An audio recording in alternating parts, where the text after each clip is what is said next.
उत्तर प्रदेश के एक छोटे से गांव लालपुर में एक झोपड़ीनुमा घर था, जिसकी दीवारें मिट्टी की थीं और छत फूस की।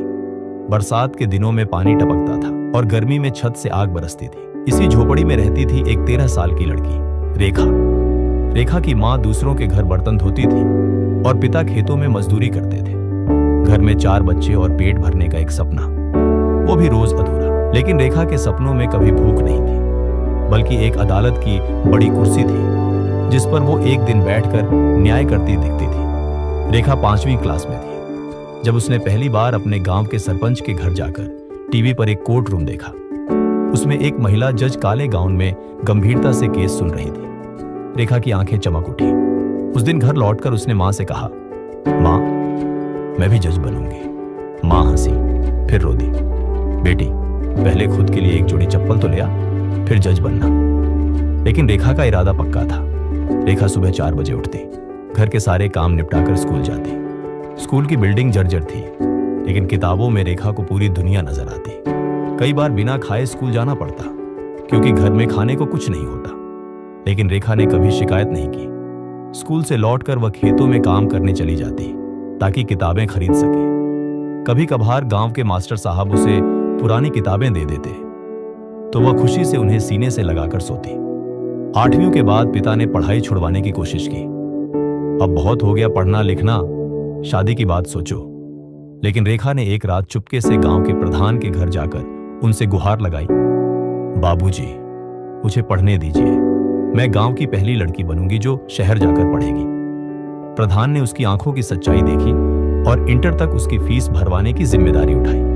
12वीं के बाद रेखा को इलाहाबाद यूनिवर्सिटी में दाखिला मिला। मां ने अपनी चूड़ियां बेच दी और गांव की 2 औरतों ने मिलकर रेखा को एक छोटा सा बिस्तर और बैग दिलवाया। शहर में उसे पहले कई झटके लगे। भाषा, रहन सहन, माहौल सब कुछ अलग था। लेकिन रेखा ने हार नहीं मानी। वो दिन भर क्लास में पढ़ती और रात में एक ढाबे में बर्तन धोती। उसी पैसे से कोचिंग और किताबें खरीदती। रेखा ने LLB मेन दाखिला लिया।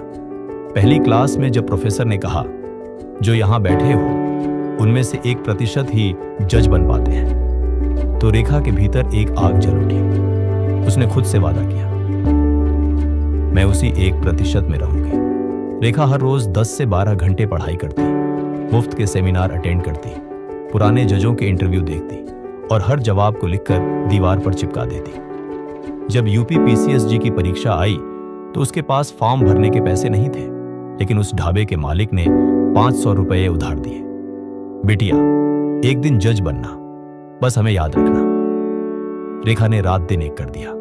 उसके कमरे की दीवारें नोट्स से भर गईं। आंखों में नींद नहीं थी, लेकिन दिल में सपना जिंदा था। पहली बार में वो इंटरव्यू राउंड में फेल हो गई। बहुत रोई।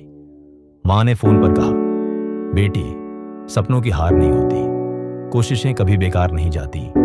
रेखा फिर उठी, फिर से पढ़ाई शुरू की। 1 साल बाद जब रिजल्ट आया तो लिस्ट में नाम देखकर रेखा चीख पड़ी, रेखा यादव, PCS J, रैंक 14। उस दिन ढाबे वाले अंकल ने मिठाई बांटी और गांव में ढोल बजे। गांव की वही झोपड़ी अब खुशियों से भर गई। रेखा जब पहली बार जज की पोशाक पहनकर कोर्ट पहुंची तो उसकी आंखों में पानी था। उस कुर्सी पर बैठते हुए उसे मां का चेहरा याद आया, वो फूटी चप्पलें और वो पुरानी किताबें। कोर्ट में पहला केस आया, घरेलू हिंसा से जुड़ा।